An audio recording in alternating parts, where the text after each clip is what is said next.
nada, motivarlos a que sigan adelante, poco a poco. Medicina es bonito, no es difícil, es compromiso, ¿no? Nada más. ¿Ya? El tema que les voy a tocar ahora es de nódulo tiroideo y cáncer de tiroides. ¿Ya? No copien si quieren, todo les voy a dejar, yo lo quiero. Y nada, lo que yo quiero es más o menos, es un tema extenso. En los exámenes que he dado hasta ahora, tiroides, ¿qué me vino? Grace creo que me vino una vez. Ayer han hecho hipertiroidismo hipo. Nada de tiroides todavía, creo, ¿no? No. Hipófisis hicieron, ¿no? Chicos, me dijeron el lunes, ¿no? Ya. Bueno, vamos a comenzar. Entonces, es un tema un poquito largo, pero las preguntas van a estar fáciles.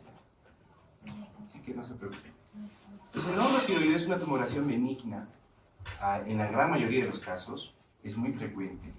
Y el concepto es que es una lesión cuyo parénquima es radiológicamente distinta al tejido tiroideo normal. La prevalencia es alta. ¿Y cómo se sabe esto? Porque en autopsias, en estudios, por ejemplo, en un estudio, me acuerdo, en Estados Unidos, es un problema ético, seguro que lo van a hacer en sexto, hicieron necropsia a toda una población y se encontró que aproximadamente un 60% de personas normales, o sea, sin ninguna patología tiroidea, tienen nódulos, ¿no? Clínicamente un 3 a 7%, por exploración física, ecografía incrementa un poco la sensibilidad para detectarlos, ¿no? Es más frecuente en mujeres que en varones, una relación de 5 a 1. Y sobre todo, los nódulos se incrementan con la edad de la persona. Tal es así que en algunas series ecográficas, sobre todo en mujeres mayores de 50 años, la prevalencia llega a ser el 50%. O sea, quiere decir que de 10 personas, 5 personas, sobre todo mujeres mayores, van a tener nódulos tiroideos. ¿Ah? Ahora, la etiología más común de un nódulo es un adenoma folicular. Es un cúmulo de células tiroideas hiperfuncionantes.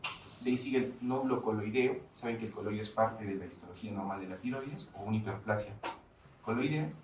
Y finalmente un 5 o 15% de nódulos pueden ser malignos. O sea, de 10 nódulos, 1 o 2 puede ser maligno. La evaluación es clínica, ¿no? ¿Y cuál es el objetivo de evaluar los nódulos tiroideos? No es tanto de saber que tengo o no, sino ver si ese nódulo es maligno o no. Esa es la idea. Cuando ustedes tienen una paciente con nódulo tiroideo, tienen que pensar que puede ser cáncer. Así de sencillo. Porque pueden diagnosticar el cáncer en un estadio precoz y el paciente se va a curar. Ese es el objetivo, ¿no? Cuando ustedes pesquisan nódulos es descartar cáncer. Y deben saber que un 5 o 15% puede ser neoplasia, ¿no? Y que hay que hacer una exploración física clínica, ¿no? Por ejemplo, si tengo un paciente con un nódulo y disfonía, o que tiene disfagia, hay que ver si esa disfagia o disfonía es porque el nódulo está protruyendo hacia la parte recurrente laringio, ¿no? Ahí les doy un poquito la maniobra de Kerr-Weill, que es para palpar nódulos tiroideos, etc. Sin embargo, ya es conocido que hay unos factores que pueden predisponer o hacernos pensar que un nódulo va a ser mayor, con mayor posibilidad de cáncer, ¿no? Por ejemplo, en la parte clínica, si yo tengo un paciente que tiene familiares con cánceres, ¿cuándo hablamos de un cáncer familiar tiroideo? Hablamos de un cáncer familiar tiroideo de la variante no medular, porque la variante medular es la más familiar, ¿no? Ustedes saben cuando han hecho patología que hay el síndrome de neoplasia endocrina múltiple, y ahí está el carcinoma medular de tiroides. Esa sí es familiar, hay que buscar familiar. Pero un cáncer tiroideo familiar que no sea medular, cuando tenemos en más de 2 grupos o parientes cercanos cáncer, tenemos que buscar. Por ejemplo, si la abuelita tuvo cáncer y la mamá tiene cáncer de tiroides, es muy probable que la hija tenga un nódulo y cáncer. ¿Correcto? Entonces, familiares con antecedentes de cáncer tiroideo, neoplasia endocrina múltiple tipo 2, pacientes que han recibido radiación en cuello. Por ejemplo, ¿qué pacientes reciben radiación en el cuello desde chiquitos? Les doy un punto en el examen. Nadie sabe. Linfoma. Los niños con linfoma reciben radiación en lo que es la parte de cabeza y cuello, cánceres de mama, pero hay en gente más mayor, ¿no? Por ejemplo, niños que han sido preparados para trasplantes de médula ósea, ¿no? Los inmunosupresores favorecen génesis de neoplasias, sobre todo en el carcinoma papilar tiroideo. La deficiencia de yodo está vinculada sobre todo con el carcinoma folicular tiroideo. En zonas yodo deficientes hay mayor riesgo de cáncer folicular que el papilar. En la parte clínica, siempre extremos de la vida, hay que pensar que puede haber mayor neoplasia, ¿no? Menores de 20, mayores de 70 años. Lamentablemente en esto le ganamos a las chicas, aunque los nódulos son más frecuentes en las mujeres, 5 a 1, la mayor expectativa o probabilidad de cáncer es en el varón. Nódulo en un varón hay que pensar en cáncer, sobre todo si es un varón joven. Que sea palpable, que tenga, por ejemplo, un crecimiento rápido, que no duela, por ejemplo, que tenga disfonía, disfagia, ¿no? Tumores mayores de 4 centímetros, pétreos, fijos, o sea que ustedes hacen la deglución y no se mueve, o que este nódulo está vinculado a adenopatías clínicas, visuales o palpables. En cuanto al examen de sangre, por ejemplo, calcitonina y el CEA, que son marcadores de todo, sobre todo de tumores neuroendocrinos, no se estilan pedir, ¿no? Porque son caros. O sea, si una paciente va con un nódulo tiroideo y le pide un CEA y una calcitonina, no creo que todos se lo hagan. En el MISA no creo que se puedan hacer. En otras realidades sí se puede pedir, ¿no? Y de repente por ahí chapamos un CEA o un carcinoma medular tiroideo. La ecografía tiroidea, la tiroglobulina, por ejemplo, que es el producto de la tiroides, miren ustedes, no se pide para evaluación de un nódulo tiroideo, ¿no? La ecografía creo que es la ayuda diagnóstica más importante y hay ciertas características ecográficas que favorecen que ese nódulo sea más, ¿no? Que tenga microcalcificaciones, hipercognicidad, bordes groseros, irregulares, etcétera, o que esté vinculado con adenopatías que tengan calcificaciones redondeadas, etcétera, o que tienen pérdida de livio graso, que es típico, pueden ser mayor riesgo de que sean cánceres, ¿no? La gamografía tiroidea, que les pongo acá, por ejemplo, acá tenemos una gamografía tiroidea, tenemos las glándulas salivales, las submaxilares parótidas, y acá tenemos un nódulo frío, que no capta el radiofármaco, tiene un 20% que puede ser cáncer. Y hay otros estudios más complejos como el PET-CT o PET-SCAN. ¿Ya estás mejor? Bueno, vos. Está lesionado su compañero. ¿Sí lesionado? Y el PET-CT, que es una tomografía por emisión de positrones, que es de utilidad para usar en el cáncer. Al contrario, si tenemos un nódulo caliente en el PET-CT, por ejemplo, ustedes van a hacer hematología o cáncer y están rotando en el Rebagliati que tiene PET, o acá en Arequipa, y les llega un PET-CT y encuentran un nódulo caliente en tiroides, puede ser cáncer, ¿no? La morfología más alta que ancha en nódulos es muy sugestiva de cáncer de tiroides, de nódulos sospechosos de cáncer, ¿correcto? Ahora, la evaluación tiene que ser un componente clínico, la anamnesis, exploración física, la determinación de TSH más que de T4, ¿no? Cuando hagan el algoritmo de hipo-hiper, van a ver que no se pide a veces T4, solamente TSH. Y una ecografía cervical, ¿no? Sin embargo, la única forma confiable de poder determinar la malignidad, que es el objetivo de la evaluación de un nódulo, es una biopsia con aspiración de aguja fina, ¿correcto? Muy bien. ¿La función tiroidea es imprescindible? Sí, puede ser. Sin embargo, cuando hablamos de nódulos malignos, son sobre todo prevalentes en pacientes que no tienen ningún tipo de disfunción tiroidea, ¿correcto? Entonces, si yo tengo un nódulo, difícil que tenga hiper o hipo, ¿correcto? Generalmente la función tiroidea es normal.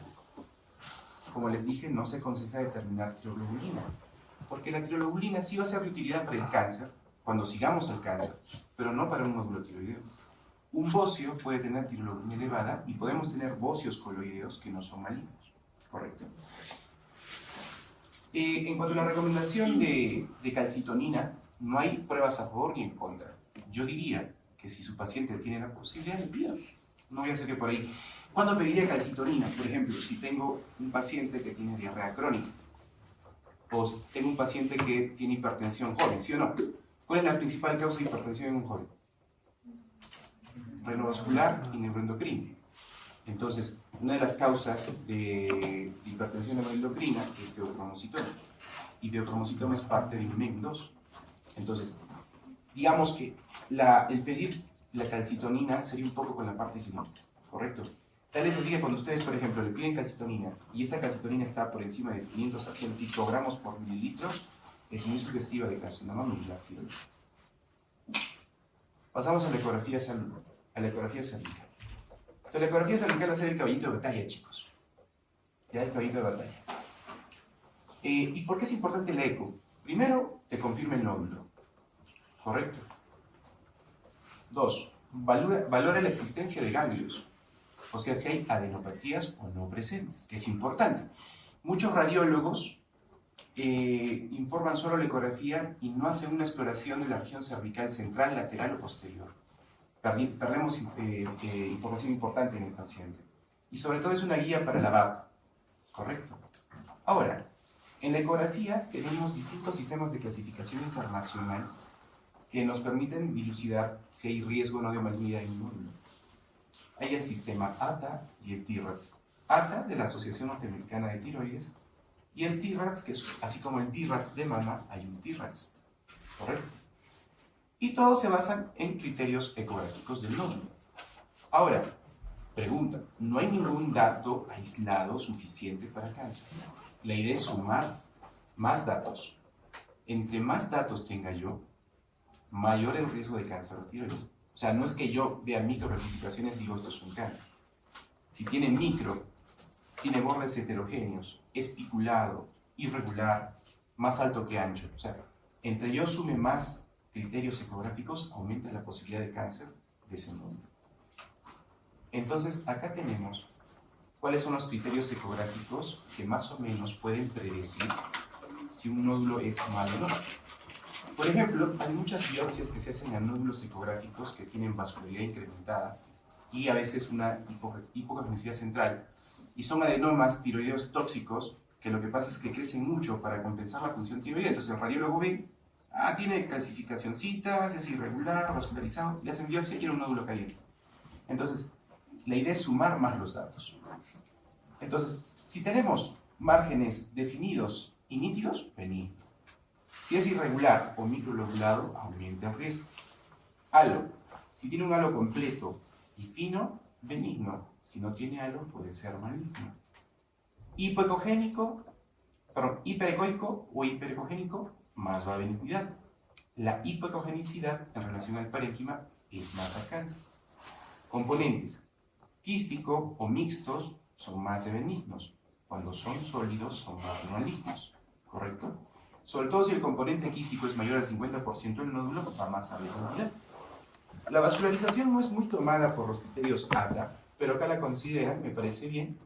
Generalmente la vascularidad es periférica cuando es benigno, pero si tenemos vascularidad central irregular, puede ser maligno. Calcificaciones en cáscara de huevo es benigno, siempre preguntan eso en los exámenes. Calcificaciones intranodulares que sean groseras y extensas es más de benigno que de maligno. En cambio, las micro, igual que en mamografía, son para malignidad. Otros criterios, por ejemplo, los artefactos en cola de cometa, son a favor de lesiones benignas.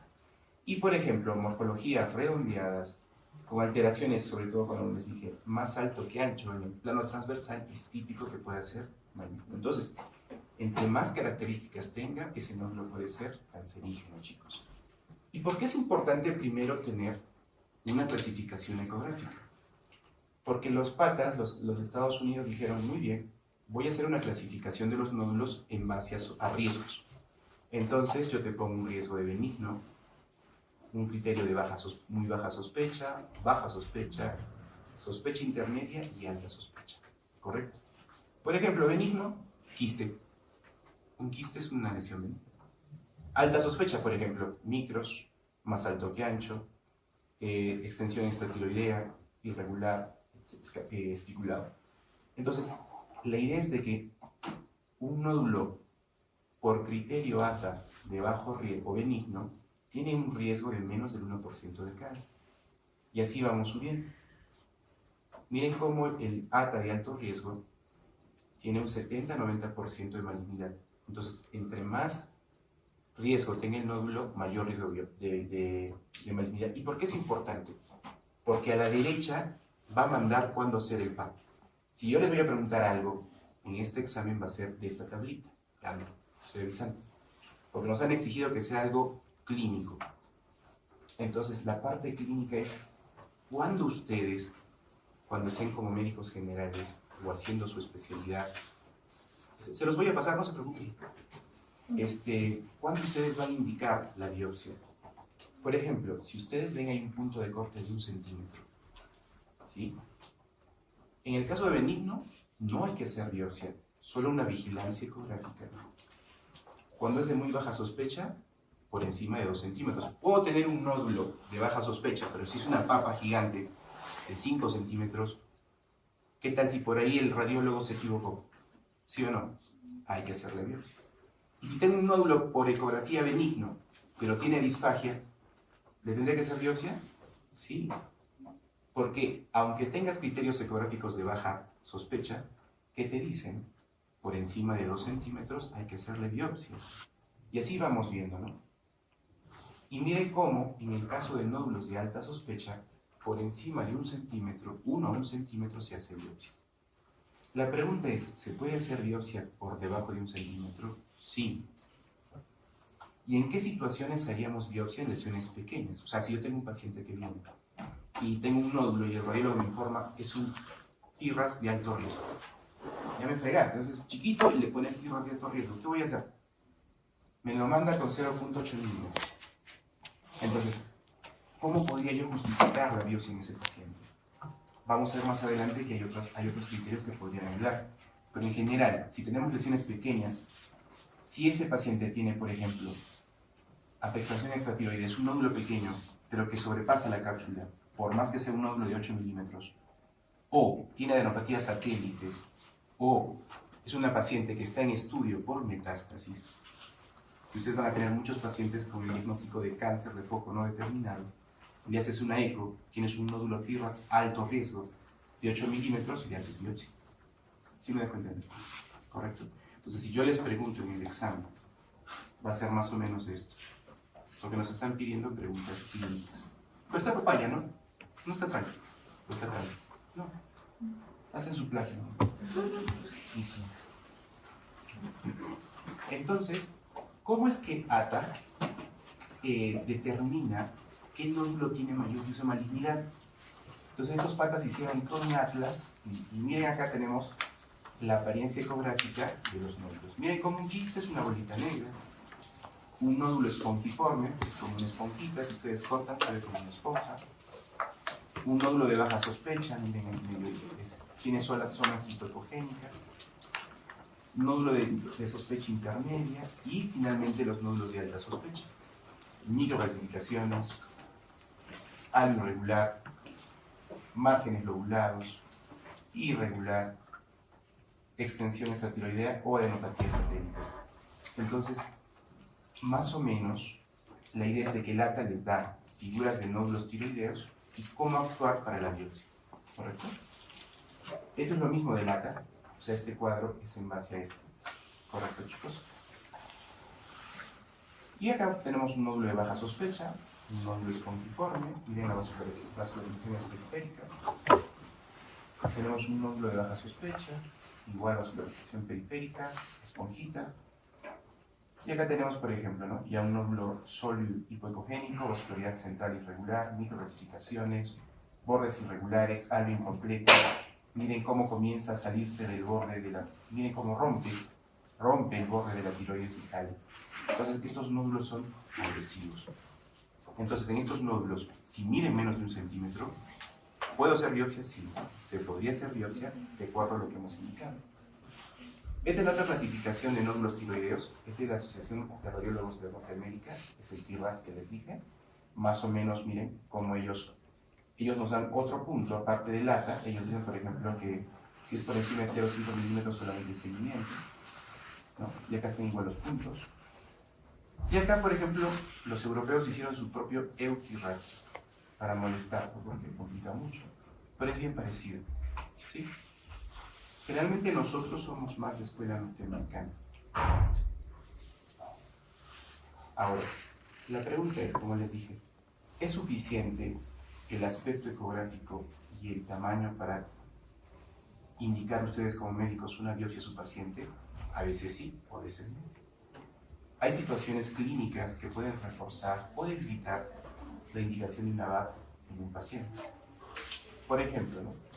Si yo tengo factores de riesgo, como hemos dicho, el sexo masculino es de riesgo, la edad, extremos de la vida, sobre todo jóvenes, nódulos solitarios o síntomas compresivos o historia de cáncer medular de tiroides. O sea, si yo tengo una paciente que su mamá tiene MEN y tiene un nódulo ATA de alto riesgo, y mide 0,8 milímetros, le tengo que hacer biopsia, ¿no? Por más que la guía me diga, solo puedes hacer por encima de 1 centímetro, yo diría, no, a ver, yo le puedo hacer, ¿por qué? Porque tengo, a ver, es un paciente que tiene clínica de medular, tiene antecedentes de hernia medular, para mí es cáncer, ¿sí? Factores genéticos, síndromes monogénicos, o historia de, como les dije, ¿se acuerdan? Más de dos líneas familiares de cáncer, o elevación de la calcitonina, por ejemplo, el paciente viene referido de oncología, y oncología le pidió calcitonina y está alta, ¿no? Correcto, ¿no? O, como les dije, ¿no? Una captación de FDG o MIDI, que también es una gamografía. El MIDI es un medicamento que también tiene malignidad, pero sobre todo el FDG. Entonces, si yo tengo un nódulo con estas características, independientemente de la ecografía o el tamaño, de repente puedo hacer la biopsia también. ¿Correcto? Miren cómo la TSH fuera de rangos, o sea, una TSH alta o baja, no indica primero hacer una biopsia, primero hay que hacer una gamografía. Esto lo van a ver bien cuando hagan hiper. Cuando hagan hiper, van a ver que en el algoritmo diagnóstico del hiper, primero se pide TSH. Si la TSH está suprimida, tienen que ver qué tipo de enfermedad es, un Graves, es un nódulo tóxico, es un Plumber, etc. Solamente en esos casos, primero se hace gamografía o pruebas de sangre y no está indicada la biopsia, ¿ya? Entonces, alerta, ¿puedo hacer biopsia en nódulos subcentimétricos? Sí, como le hemos dicho, ¿no? Por historia familiar, síndromes genéticos, edad joven, antecedente de cáncer de cabeza y cuello, etc. O si de repente el paciente quiere que se le haga el VAC. Porque yo le puedo decir al paciente, ¿sabes qué? Y ese es un punto a favor, porque por ejemplo, hay gente que ustedes van a manejar que de repente vive lejos y se les puede perder, ¿no? Gente que por ejemplo vive en la Sierra de Arequipa, en Cayoma. Entonces, yo le digo, ¿usted regresará a su evaluación? No creo, mejor le hago la biopsia. Y salimos de dudas. Si era bueno, chao. Si era cáncer, te opero. Sí me dejo. Sin embargo, la mayoría de los pacientes con nódulos subcentimétricos pueden ser observados por ecografía. Candidatos ideales para observación, mayores de 60, comorbilidades, por ejemplo, enfermedades crónicas severas, nódulos solitarios con bordes bien definidos, etc. Entonces, la idea es de que sí se podría hacer biopsia a menos de un centímetro, pero no en todos y en ciertas características. Y lo más adecuado, lo que actualmente se hace es un seguimiento ecográfico. En cuanto al VAC, miren acá cómo es una VAC ecodirigida, que vemos la aguja cómo va entrando el parénquima, el nódulo. El VAC es la técnica ideal, no solamente es punción con aguja fina, chicos, también hay biopsia con aguja de corte, aguja gruesa, muestra capilar, etc. Pero el gol estándar es el PAP con aguja fina, ¿correcto? Y tiene una sensibilidad para obtener muestras del 90-97%, sobre todo cuando son nódulos sólidos. Sin embargo, la biopsia, lo ideal es que sea ecodirigida. Todavía hay colegas que hacen biopsias no ecodirigidas, porque antes no había esa posibilidad, ¿no? Pero lo ideal es que la biopsia sea ecodirigida. ¿Y por qué? Sobre todo en nódulos que no son palpables, nódulos que son muy de acceso posterior, donde de repente a ciegas puedo lesionar vasos sanguíneos. Y ojo, uno diría, entonces doctor, usted me está diciendo que los nódulos pequeños tienen que ser solamente con ecodirigida. Entonces si es un nódulo grande, normal, a ciegas, ¿no? Mentira. Si el nódulo es más de 4 centímetros y es un nódulo heterogéneo, el hacer la biopsia ecodirigida me va a permitir obtener la muestra donde yo quiero. Porque de repente la aguja estaba entrando a la parte periférica del nódulo. No va a sacar nada. Yo lo que quiero es la parte de las calcificaciones, los focos de samoma. ¿Sí me dejo entender? En nódulos muy grandes y complejos, por más que sea fácil hacer la biopsia, es mejor ecodirigida para evitar falsos negativos. Y doctor, ¿qué hacemos cuando tenemos múltiples nódulos? O sea, usted me dice un nódulo solitario, pero tengo un bocio multinodular. ¿Qué hago? Primero, todos tienen por igual el mismo riesgo de malignidad. ¿Correcto? ¿Sí? Entonces, ¿en quién tengo que hacer la biopsia? ¿No? yo tengo que hacer la biopsia en cualquiera de los nódulos, sobre todo en el nódulo dominante. Las características ecográficas de cada nódulo deben evaluarse de forma independiente. Si hay múltiples nódulos que coalescen, es razonable realizar en el nódulo más grande. Entonces, si yo tengo bastantes nódulos, voy a hacer la biopsia en los nódulos con mayor criterio de malignidad. Si todos los nódulos tienen el mismo criterio, haré la biopsia en el nódulo dominante, el más grande. ¿Correcto? Los nódulos que no se biopsian pueden ser seguidos ecográficamente. Ahora, entonces, doctor, le hacemos una eco a una paciente, un paciente, el nódulo no es para biopsiar, ¿qué hago? ¿Lo dejo? ¿Le doy de alta? No. Hay que hacer un seguimiento ecográfico. Entonces, ¿cada cuánto se hace el seguimiento ecográfico? 6 a 12 meses para nódulos subcentimétricos, o sea, por debajo de 1 centímetro, con características sospechosas. Por ejemplo, ese paciente que tenía un nódulo de 0.9 milímetros, un TRAS de riesgo intermedio. La guía me dice que no le haga biopsia. Hay dos posibilidades. ¿Usted quiere que le haga biopsia, señor? No quiere usted. Correcto. Entonces tiene que venirme en 6 meses. En nódulos que tienen una sospecha intermedia, de 1 a 2 años. Y riesgo muy bajo, de 2 a 3 años. Sin embargo, puedo realizar una ecografía posterior dependiendo de la estabilidad en el tiempo del nódulo. ¿Qué significa la estabilidad? Hay otro criterio. Si este nódulo comienza a crecer más de un 50% en su volumen global o un aumento de 20% en el diámetro del nódulo en 2 o más dimensiones o al menos 2 milímetros, no voy a esperar 3 o 6 meses. O sea, si este nódulo, doctor me dice, yo me hice una ecografía hace 3 meses y el nódulo era medio sospechoso y se hizo otra ecografía y el nódulo duplicó su tamaño o aumentó el volumen, biopsia. ¿Correcto? ¿Listo? Entonces el seguimiento debe hacerse de acuerdo a los criterios de sospecha. ¿Qué es más importante en lo que es nódulos? Los ganglios. Hay hallazgos ecográficos de adenopatías que hacen que tengamos mayor riesgo de cáncer, que tengan microcalcificaciones, que sean quísticas, vascularidad periférica, hiperecogenicidad. Y miren cómo la especificidad para predecir el cáncer. Entonces, siempre que ustedes pidan una ecografía en un nódulo, tienen que decirle al radiólogo o al paciente, por favor, señora o señor, dígale al radiólogo que explore bien la parte lateral y la parte central del cuello, porque si no, perdemos información. Otra técnica aparte de lo que son nódulos es las técnicas de lavado de aguja o washout. ¿Por qué? Porque a veces las biopsias son fallidas, como vamos a ver. Y hay 3 métodos que se pueden hacer para lavar, o sea, determinar la molécula de tiroglobulina, calcitonina y paratormona en las biopsias. ¿Y esto por qué? Porque incrementa la sensibilidad del diagnóstico en el caso de la tiroglobulina en BAP. El lavado de calcitonina nos puede ayudar a encontrar carcinomas medulares y sobre todo hormona paratiroidea. Hay adenomas paratiroideos intratiroideos. Son rarísimos. Nosotros tenemos un caso de un paciente, pero tenía un tumor que era de la mitad del lóbulo tiroideo, pero fue un adenoma paratiroideo intratiroideo. ¿Ya? Entonces, ¿qué quiero que sepan?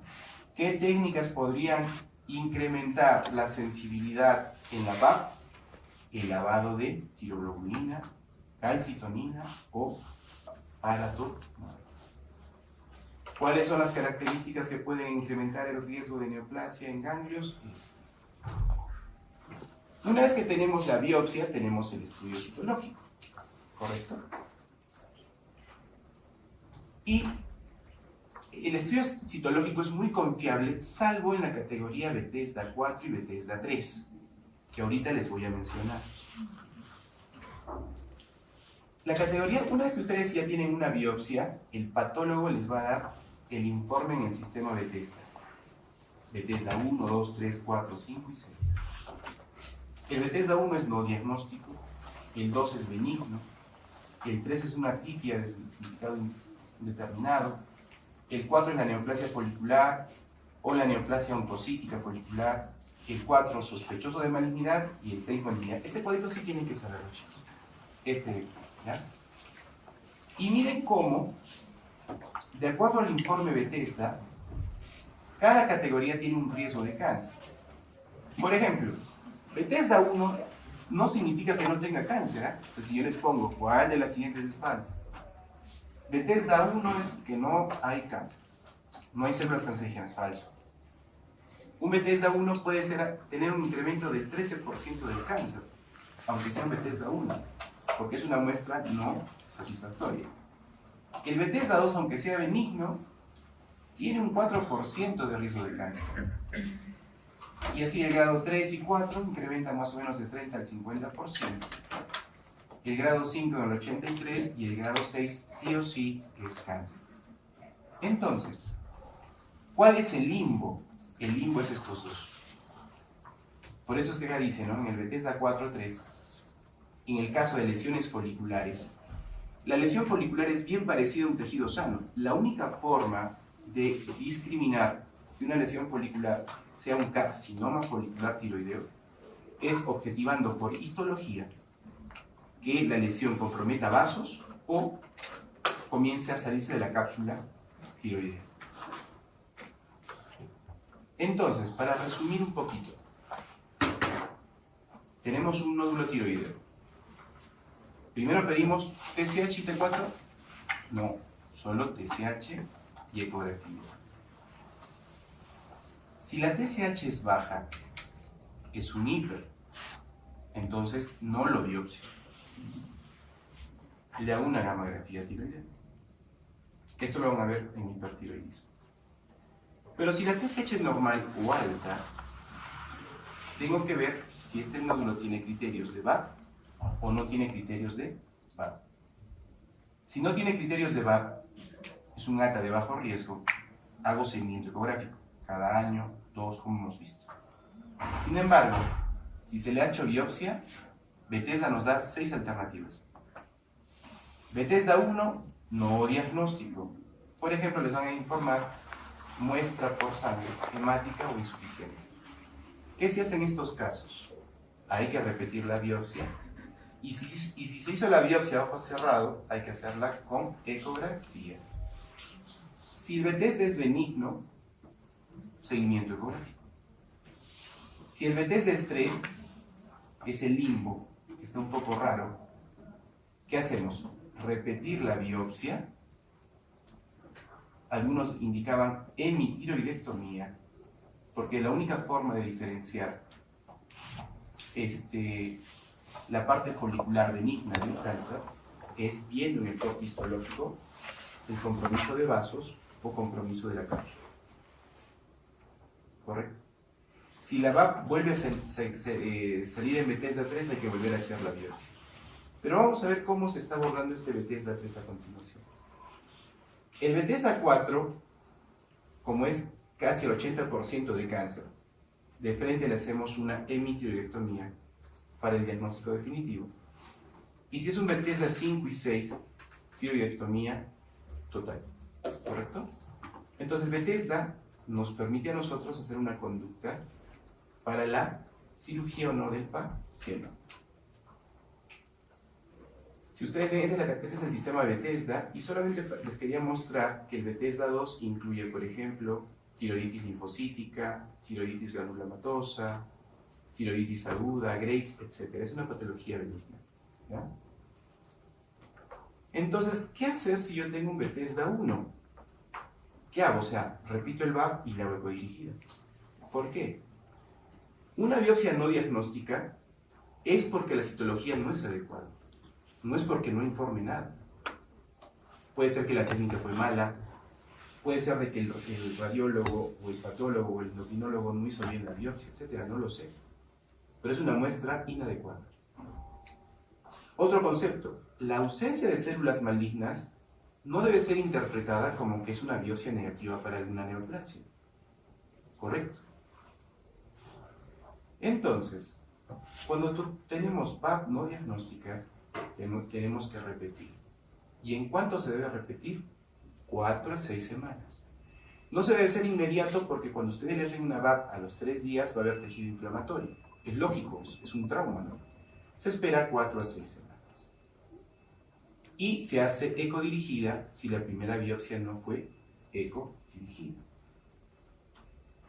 Si esas biopsias son repetidas y siguen siendo no diagnósticas, hay que hacer la biopsia con aguja gruesa ecodirigida, un tipo de VAC con una aguja más grande.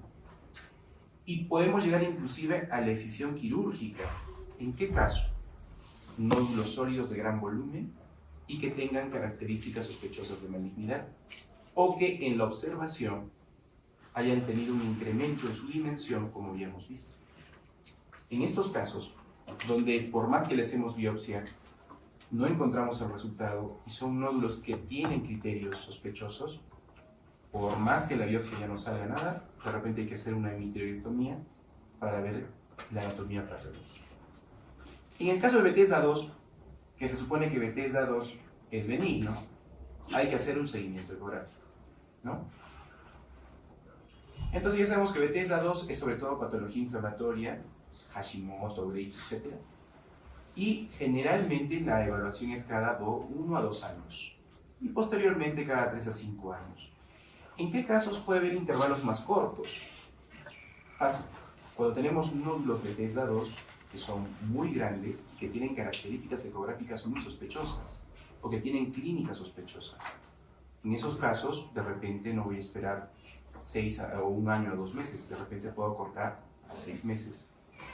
Y si se repite la biopsia en un plazo de 12 meses, porque de repente ese nódulo creció un poco, o sea, yo tengo un nódulo Bethesda 2 que lo he seguido 1 año y al año me aumentó un poco el volumen, como habíamos visto, más del 50%, le tengo que hacer una nueva biopsia, a pesar que la primera biopsia fue benigna. O sea, el Bethesda 2 tampoco significa que el paciente no tiene nada.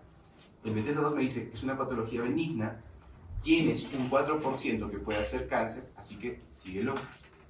Si tienes un nódulo Bethesda pequeño, no tiene cuadro clínico y no hay antecedentes genéticos X, Y, Z, 1 año lo evalúas.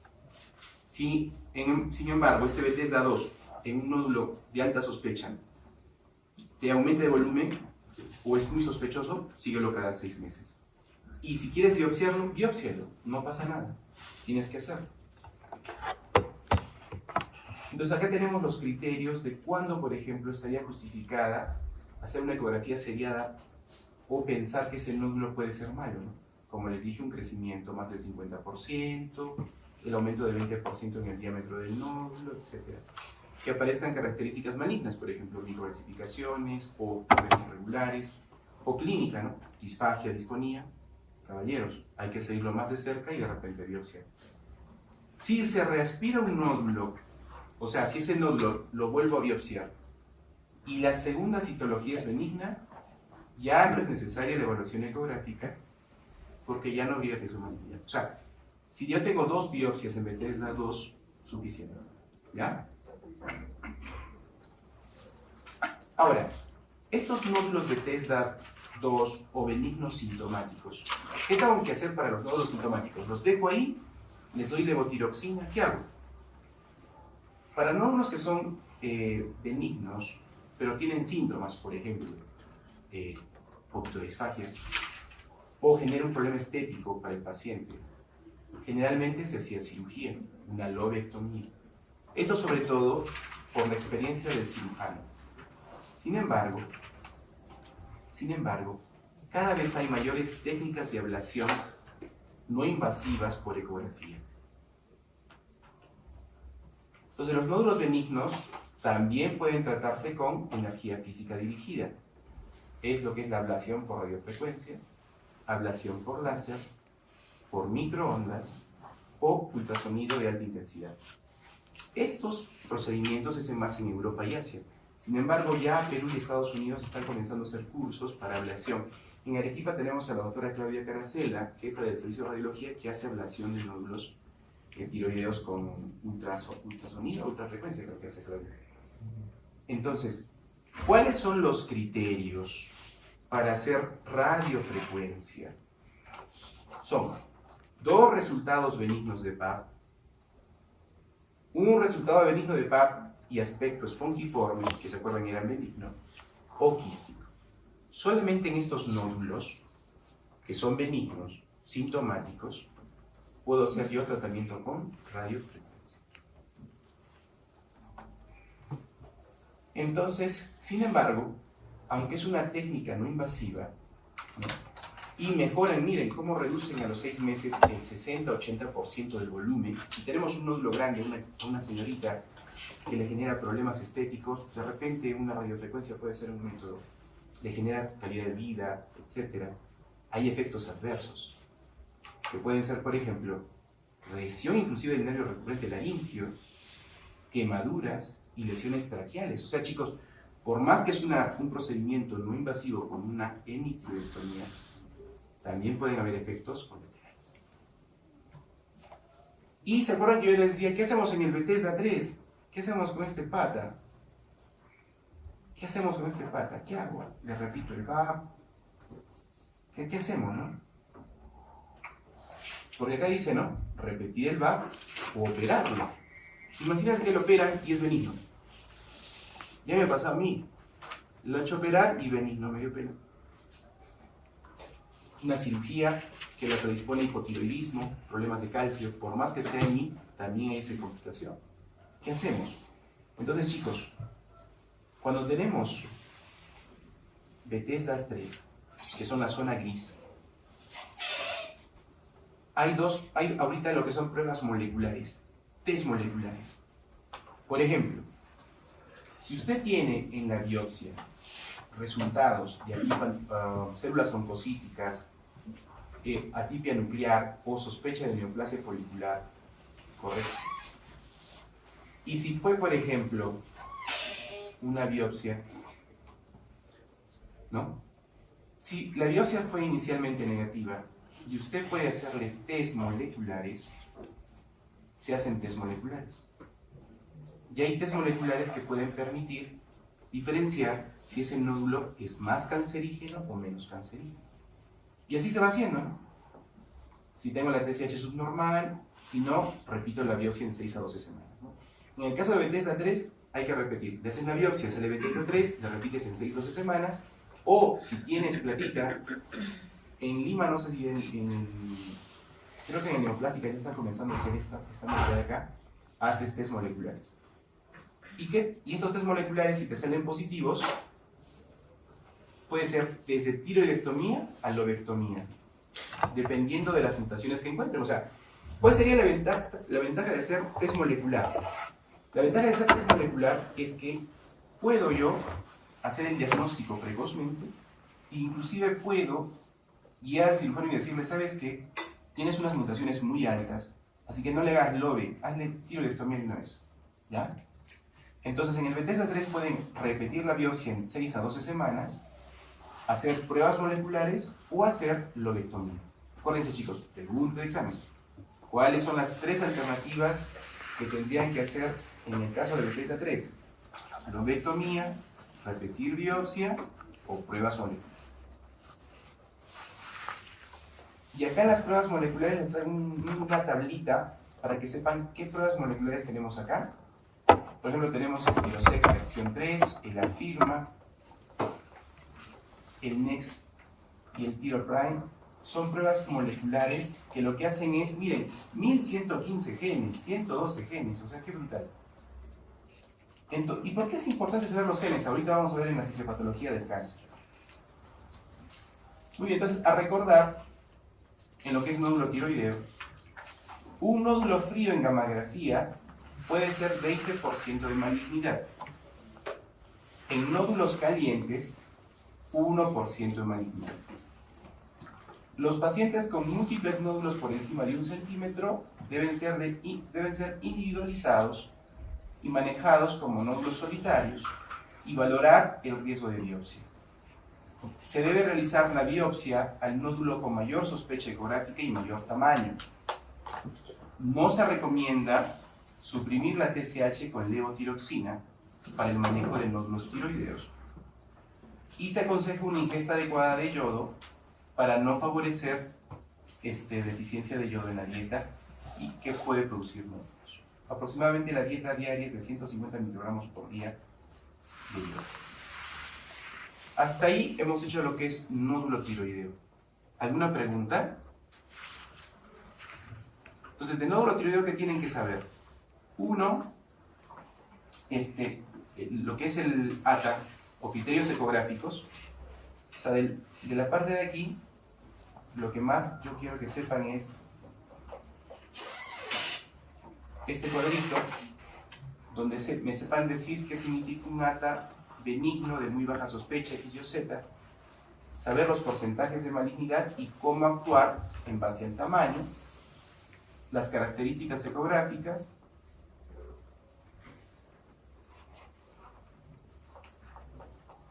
lo que es el sistema Bethesda y el algoritmo diagnóstico. ¿Sí? Lo que es manejo de nódulos, sí, no tanto. Bueno. Y el Bethesda 3, que bueno, he tratado de que se ponga un poco. Listo. Vamos a pasar ahora a lo que es cáncer de tiroides, ¿no? En lo que es cáncer de tiroides, chicos, este es un cuadrito que nos dice muy sencillamente la clasificación de las neoplasias tiroideas, ¿no? Los tumores de tiroides pueden ser tumores dependientes del epitelio. Y ahí en el epitelio, que es la porción del parénquima, tenemos tumores de células foliculares, tumores de las células C o parafoliculares, ¿verdad? O tumores mixtos. Los tumores de células foliculares pueden ser benignos, el adenoma folicular, que es la causa más común de nódulo, o pueden ser malignos. Y estos malignos pueden ser bien diferenciados, donde tenemos al papilar folicular y una variante pobremente diferenciada, y tenemos los indiferenciados o el anaplásicos. Acuérdense que en el diferenciado hay una variante que es poco diferenciada. En los tumores de células C o parafoliculares tenemos al famoso medular de tiroides. En lo que son tumores mixtos tenemos tanto medular como papilar, folicular, etc. ¿Qué otros tumores tiene la tiroides? A primera cabeza, linfomas. ¿Y qué patología favorece más el linfoma tiroideo? Hashimoto. Los linfomas malignos de células B son lesiones muy comunes de tiroides cuando son linfomas. Tenemos sarcomas, tenemos metástasis también, de cáncer de pulmón, melanoma. Esta es la última clasificación del cáncer de tiroides. Esto yo quiero que no se la aprendan porque es mucha información. Para ustedes todavía no es necesario, creo que esta clasificación es suficiente para el examen también.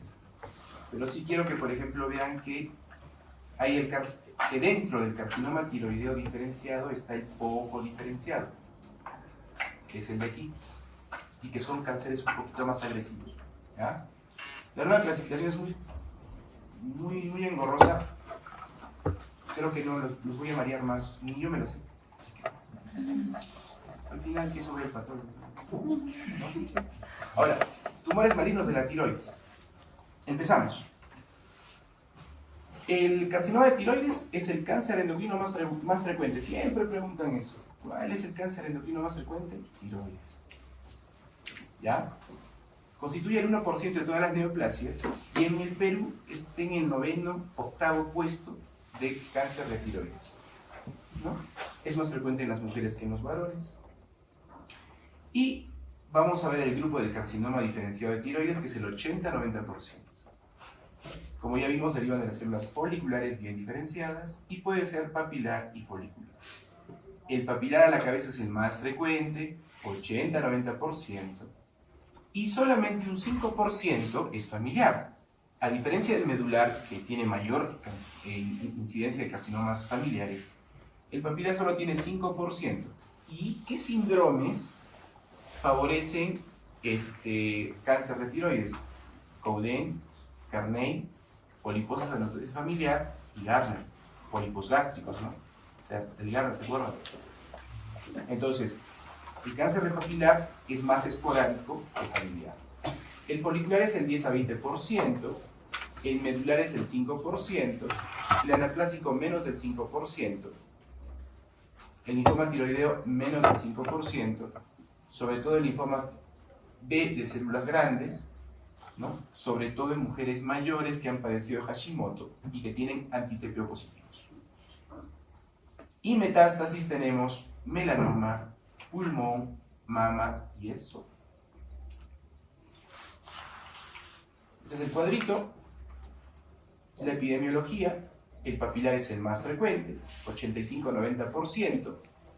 Es de presentación bimodal. Hay una presentación alta entre 20, 30, 40 años y otra a partir de los 50 años. Está relacionado con la irradiación en la infancia. Por ejemplo, si les pongo un caso clínico, paciente varón de 55 años que padeció de linfoma de células B, tratado con shock más radioterapia, presenta un nódulo tiroideo ATA grado 5 con una biopsia sospechosa. ¿Qué carcinoma esperaría encontrar? Papila. ¿Correcto? Derivado del epitelio folicular, etc., ¿no? Tiene los cuerpos de Samoma, que es típico del carcinoma papilar de tiroides. Es un crecimiento lento, correcto, y le gusta ir más por vía linfática. El papilar va más por vía linfática. El marcador tumoral, tiroglobulina y anticuerpos antitiroglobulina. Tratamiento con yodo sí, el mejor pronóstico. De ahí le sigue el folicular, 5-10%, correcto. Es una presentación en gente de edad avanzada. También derivado del epitelio. Es más vascular que linfático y sobre todo invade la cápsula, ¿se acuerdan? ¿Qué es lo que lo diferencia del adenoma folicular benigno? También es de crecimiento lento, se va por vía hematógena y por lo tanto, al irse por sangre, da metástasis. ¿Y a dónde le gusta metastizar? Pulmón, hueso y sistema nervioso central. Y en hueso son lesiones líticas. Marcador tumoral, tiroglobulina y anticuerpos antitiroglobulina. Responden al yodo sí. Había un subtipo Hartel de esta variante que es de peor pronóstico. Ya se ha visto que el Hartel es un cáncer independiente. En la parte del carcinoma medular tenemos las dos formas que vamos a ir viendo. El marcador tumoral es calcitonina y el CEA. No responden a yodo. Un mal pronóstico. Puede ser familiar con los MEN. El anaplásico, que es súper agresivo, séptima década de la vida, es menos del 5%, tiene células fusiformes, por eso el diagnóstico patológico del anaplásico es yuca, porque tiene células muy parecidas a sarcomas. Muchos cánceres de tiroides han sido manejados como sarcoma y eran anaplásicos. Es un crecimiento rápido a diferencia de estos dos. Tienen ulceraciones en la piel, tienen disfagia, etc. No responden a yodo. La mortalidad es alta, 20% en 5 años, en meses. Y el linfoma, sobre todo el linfoma de células B, en mujeres más de 55 años, portadoras de Hashimoto. No responden al yodo. Entonces, en la biología molecular del cáncer de tiroides, todo empieza con un nódulo benigno que es un adenoma. En el adenoma, generalmente hay mutaciones del receptor de la TSH y la proteína G. Llegamos a la célula folicular. Si esta célula folicular expresa más mutación RAS, va a adenoma folicular. Si expresa más mutación del gen RET, RAS y BRAF, va más a papilar. Y si expone mutaciones de PAX8 y PIPAR gamma, va más a folicular. El anaplásico tiene más mutación del P53, que ustedes saben que es un protoncogeno o un oncogeno, ¿no? Oncogeno, ¿no? Entonces, es un poco la biología molecular. De aquí sale, chicos, las pruebas moleculares que les expliqué, ¿no? Si en las pruebas moleculares un adenoma expresa, por ejemplo, PIPAR gamma, tienes que decirle al cirujano, ¿sabes que este nódulo Bethesda 3 te expresa PIPAR gamma y RAS? Opéralo mejor. Opéralo. ¿Ya? Esto es un poco la biología molecular. Miren todos los pasos que se da. Mutaciones del receptor de TSH, vía del AMP cíclico, vía de la proteína del RET, BRAF, MAP quinasas, etc. Esto no les voy a tomar, no se preocupen. Biología molecular del carcinoma medular de tiroides. Medular sí tienen que saber que hay una mutación del RET. Eso les pueden preguntar en los exámenes siempre. La mutación del RET es típica del carcinoma medular de tiroides. Pero miren cómo hay mutaciones de la vía JAK, del fosfinoinositol 3 quinasa, de la vía del RAS, BRAF, MEK, mTOR, etc. Y miren cómo estos tumores pues, tienen bastante invasión, vía antiapoptótica, o sea, son muy agresivos. Y bueno, vamos a desarrollar uno por uno. El papilar, como les dije, es el más frecuente, 90%.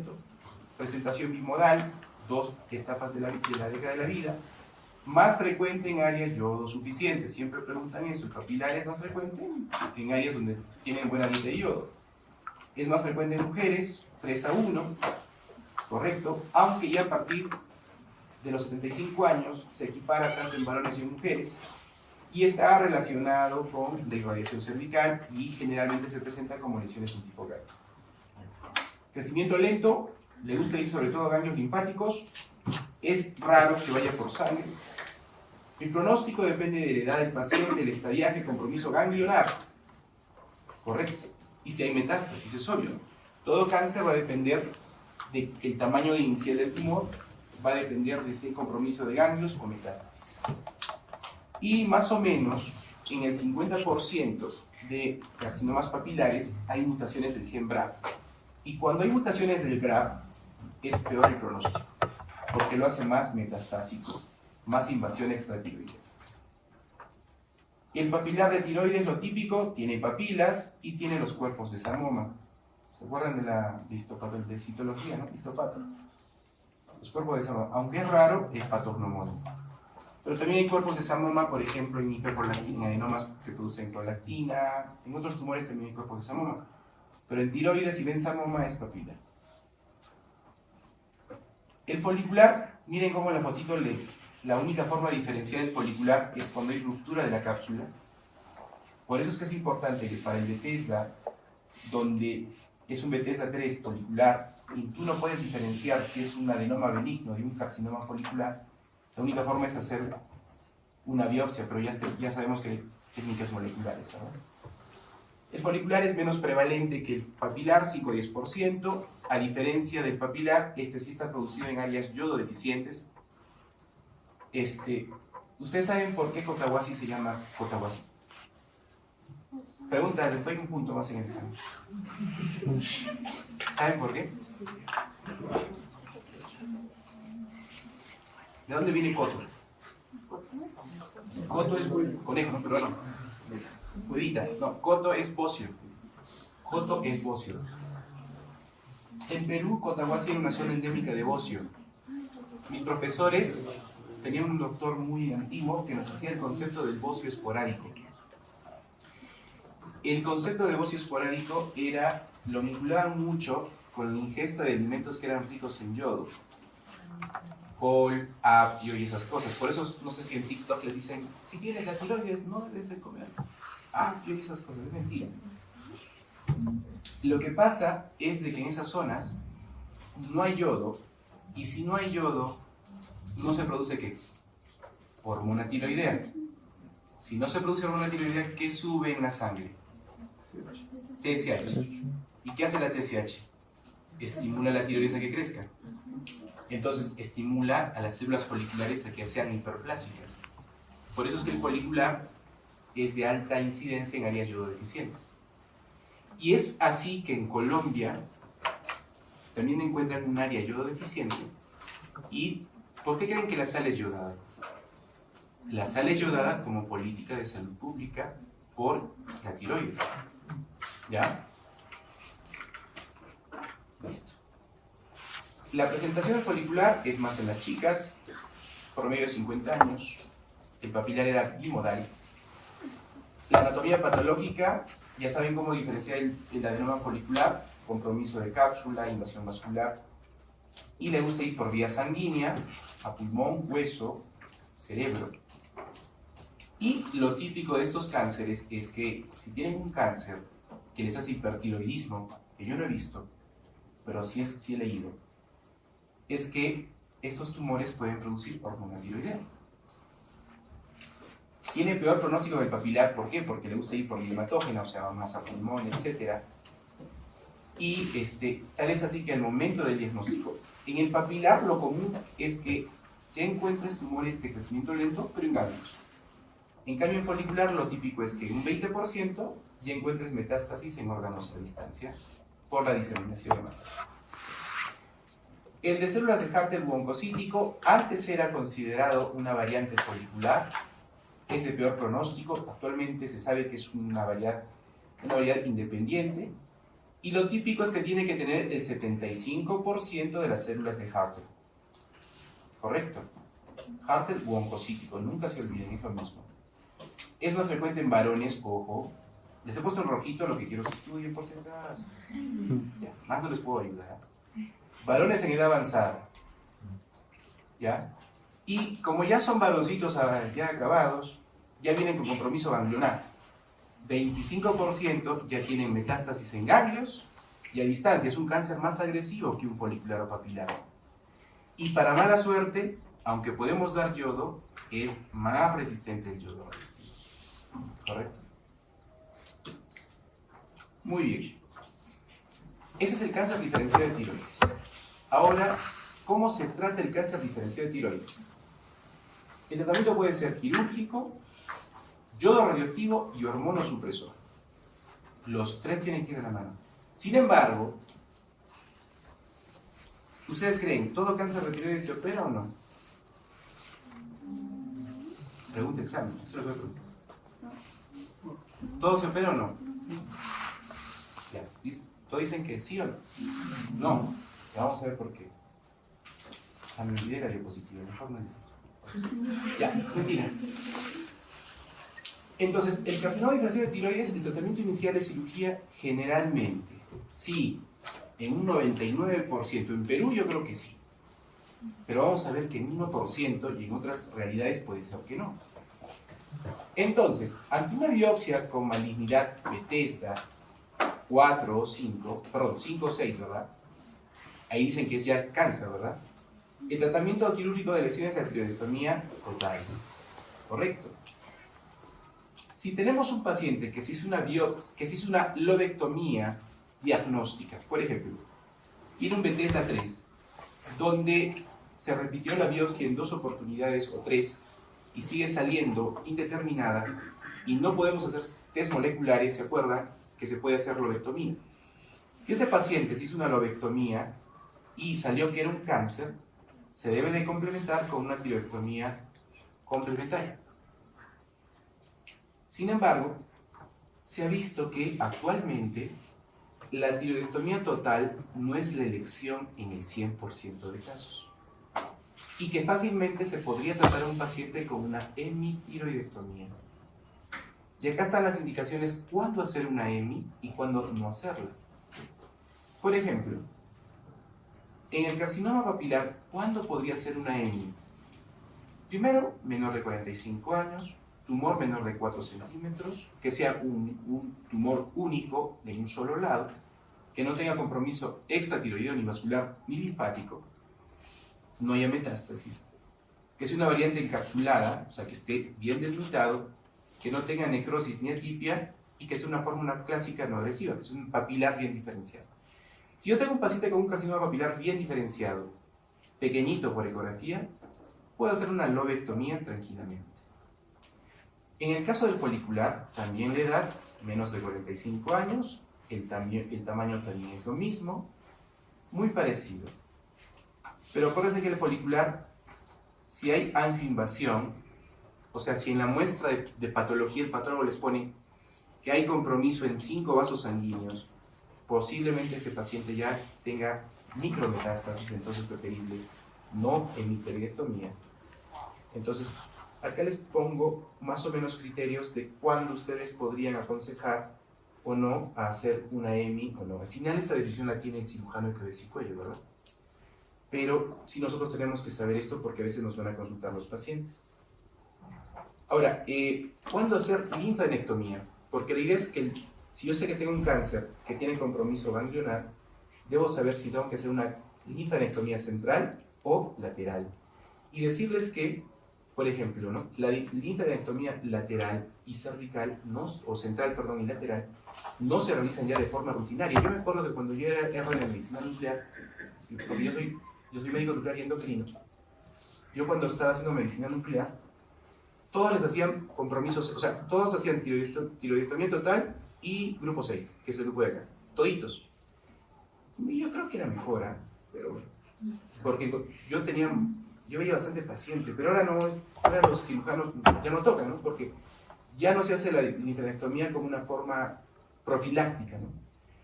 Y, por ejemplo, sí deberíamos realizar las linfadenectomías dependiendo de que si yo tengo un ganglio macroscópico, si yo tengo un ganglio grande, pétreo, duro, que por eco es metástasis, sobre todo que es papilar, sí tengo que hacerlo por la linfadenectomía, ¿no? Si tengo un nódulo tiroideo y tengo un ganglio en el grupo 3, caballeros, tengo que hacer disección del grupo 3. Ahora, ¿en qué casos debo considerar la linfadenectomía profiláctica? Porque también se puede hacer profiláctica, sobre todo en el compartimiento central, como se hacía antes. Igual, ¿cuándo hacerla? Si el paciente es muy joven o muy mayor. ¿Por qué? Porque son factores de riesgo de recurrencia. Si son múltiples tumores, porque tiene mucha posibilidad de tener metástasis. Si el tumor es un estadio 3 a 4, si tiene extensión extratiroidea o compromiso ganglionar lateral, si es una variante histológica agresiva, por ejemplo, si es un Hartel, o es un tumor del conducto tirogloso, sí hay que hacer disección central. Cánceres del conducto tirogloso son raros. Yo la otra vez tenía un cáncer de un caballerito que tenía una persistencia de conducto tirogloso, se hizo un nódulo acá central, le hice una gamografía, se veía, lo operó una amiga y ha salido cáncer de conducto tirogloso, cáncer papilar en el conducto tirogloso. Son raros, ¿no? Primera vez que yo he visto en mi vida. Igual hemos dado yodo radioactivo. ¿Listo? Entonces, primero concepto, la linfadenectomía no es profiláctica, salvo ciertas circunstancias. Hay criterios para hacer hemitiroidectomía, hay criterios para hacer linfadenectomía profiláctica. ¿Listo? Ahora, ¿qué clasifica? Una vez que ustedes operan al paciente, los que van a ser cirujanos de cabeza y cuello operan a su paciente, y los que van a ser patólogos van a revisar la lámina y lo que van a hacer es informar en base al estadiaje de la octava edición. Estamos actualmente en la octava edición de la AJCC, que es el cáncer a nivel de Estados Unidos. Y más o menos les pongo acá, el TNM no les voy a tomar porque es muy intenso, no vale la pena que lo sepan, no creo que tampoco les pregunten en el examen, pero para que ustedes conozcan que manejamos actualmente la octava edición. Acá tienen las características de los T, de los N y de los M. Y lo que sí quiero que sepan, por ejemplo, es que para el punto de corte en edad es 55 años. Por debajo de 55 años solo hay 2 estadios, 1 y 2, acuérdense.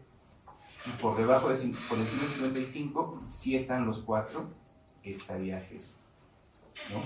El 4C, por ejemplo, es metástasis y por el estilo, ¿no? De acá que tienen que saber que en los jóvenes solo hay 2 estadios y en los mayorcitos sí hay los 4 estadios.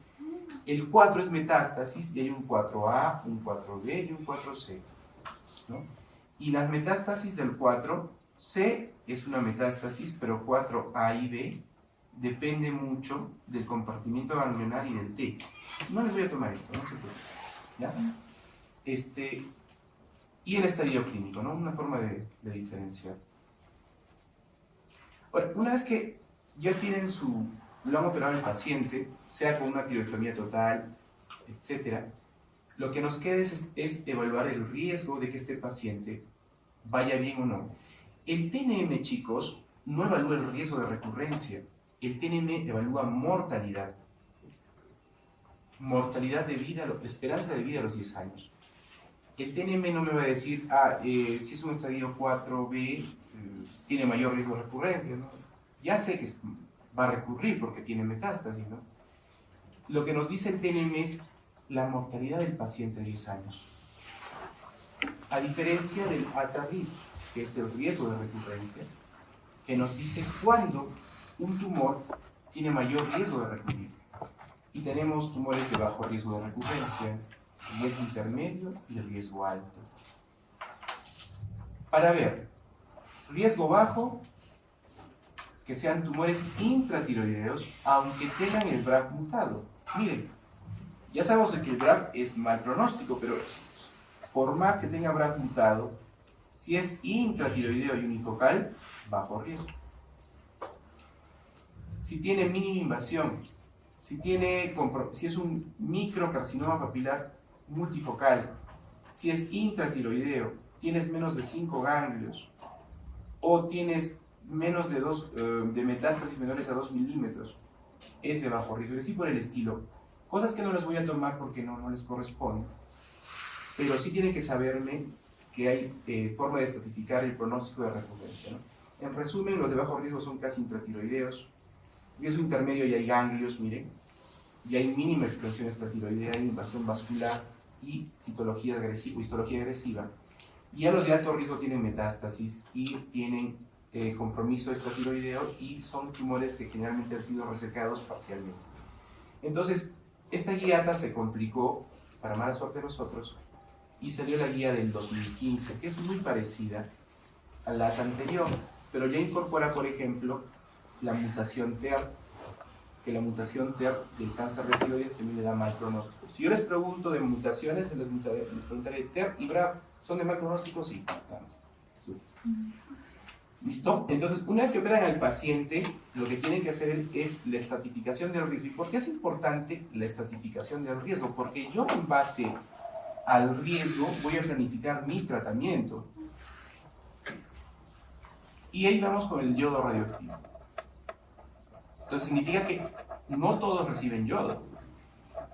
Antes a todos les dábamos yodo, ahora no. Solamente reciben yodo ciertos pacientes. Después que le han operado a su paciente, chicos, la ablación de restos tiroideos con yodo radioactivo 131 se debería de hacer en ciertos casos. ¿Y esto por qué? Porque fisiológicamente el cáncer tiroideo tiene células normales o parecidas a lo normal y captan yodo para producir hormona tiroidea. Bajo esta premisa capta el yodo radioactivo, emite radiación beta y produce daño de celular y muerte. ¿Correcto? Y lo que va a hacer es dos cosas. Va a eliminar los restos del tejido en el nivel cervical y también pueden tratar metástasis. ¿Listo?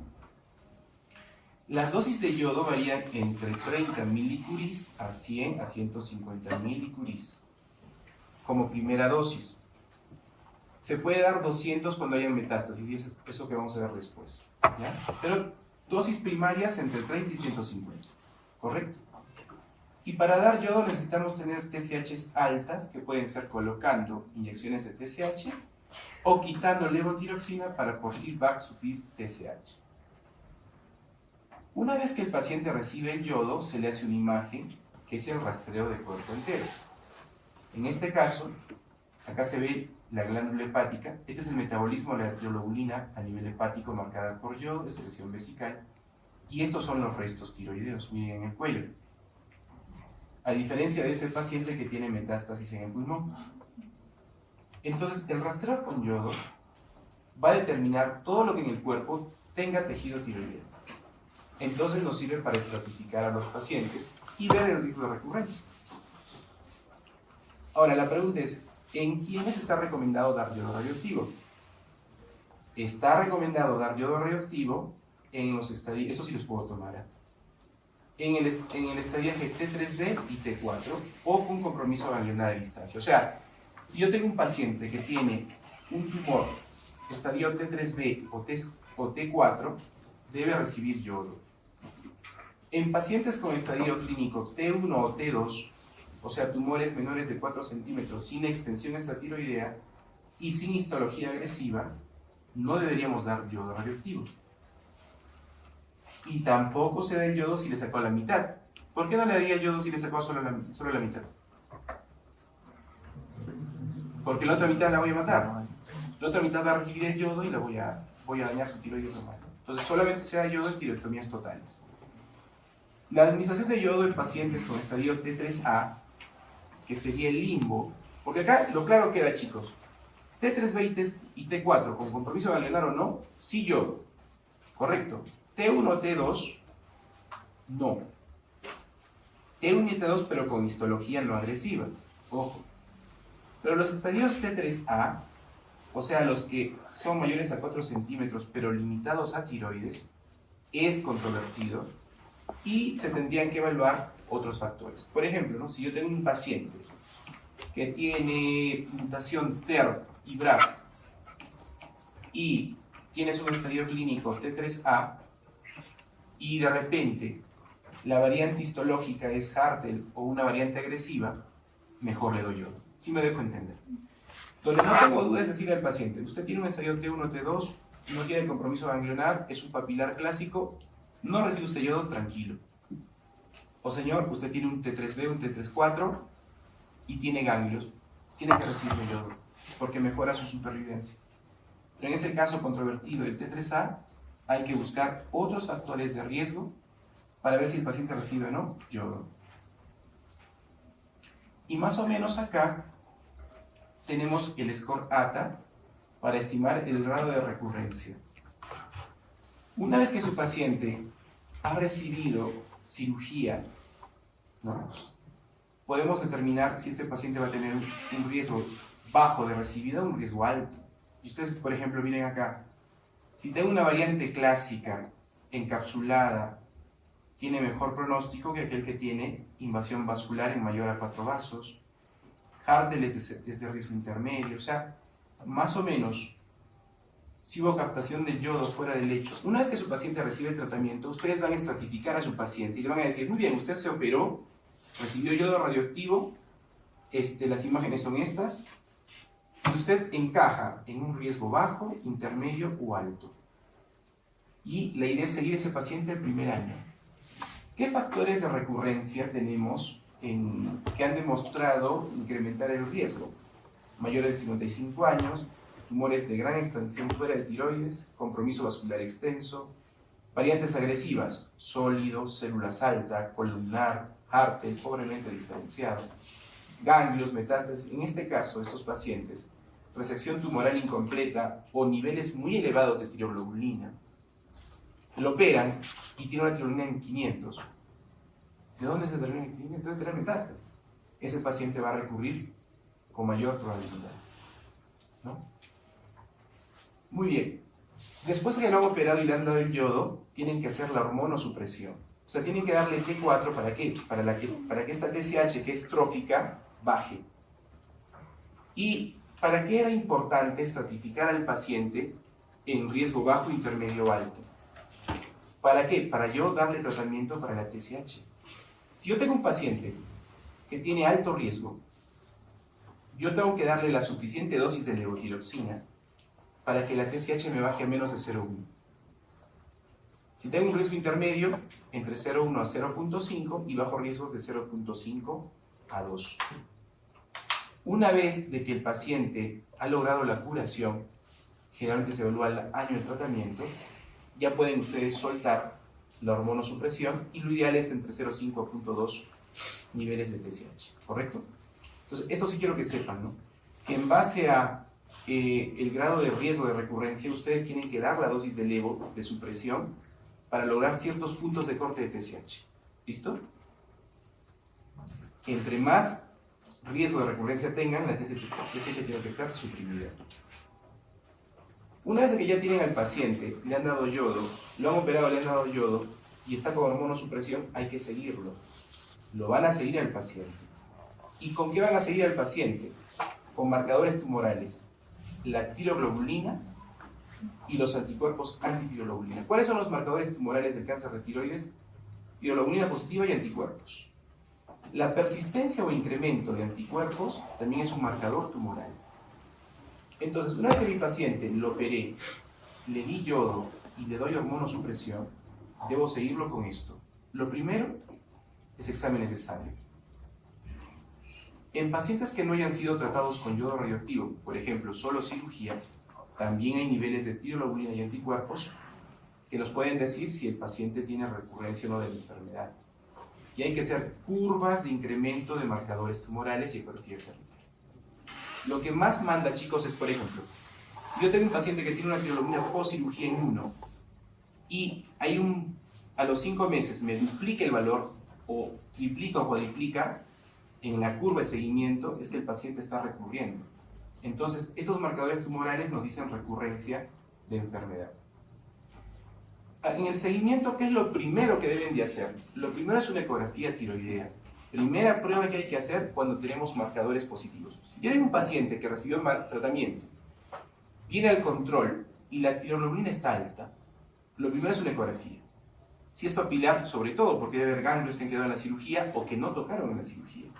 La ecografía va a permitir examinar el cuello y hacer biopsias de ganglios, por ejemplo, sospechosos. Haré un rastreo corporal con yodo para ver si hay enfermedad y para ver si esa enfermedad que persiste tiene avidez o no por el yodo para tratarlo. Y en el caso que yo tenga marcadores tumorales positivos, ecografía negativa y rastreos con yodo negativo, hay que hacer otras pruebas de imagen, tomografía, resonancia, gammagrafía ósea o PET. Acá tenemos un estadiaje inicial. Miren la gran extensión de captación de yodo en el lecho tiroideo, el rastreo de control. O sea, a este paciente lo operaron, le dimos yodo, le sacaron toda la tiroides, le dimos 120 milicuris de yodo. A los 6-7 meses la tiroglobulina subió. Le hacemos un rastreo de control porque tiene ecografía negativa. No se ve nada. ¿Dónde está la enfermedad? Le puedo pedir una TOM, una res, una gamma, etc. En este caso, en otra realidad, le pidieron un PET-CT. Y miren cómo acá tenemos lesiones pariliares, tiene una metástasis pulmonar y mediastinal. Entonces la idea, chicos, es cómo sigo a mi paciente. Primero ecografía, primero marcadores tumorales, ecografía y rastreo. Si en los 3 estudios el marcador tumoral persiste alto y no encuentro enfermedad, puedo hacer otro tipo de imágenes. Y este cuadrito nos dice sobre todo cuáles son los puntos de corte del marcador tumoral que ustedes tienen que tener para clasificar al paciente. Si yo tengo un paciente que recibió tratamiento por cáncer de tiroides, puedo tener 4 tipos de respuesta. Una respuesta excelente, una respuesta indeterminada, bioquímica incompleta o estructural incompleta. ¿Qué significa excelente? Que tanto el marcador tumoral como estructuralmente el paciente no tiene enfermedad. Y acá tenemos valores, ¿no? Valor de tiroglobulina no estimulada, o sea, que el paciente está tomando levotiroxina para TSHs bajas por debajo de 0.2 nanogramos por mililitro, o valores por debajo de 1 nanogramo por mililitro cuando es estimulado, o que no detecte anticuerpos y que no tenga imágenes. O sea, un respondedor excelente es que no tiene enfermedad bioquímica ni estructural.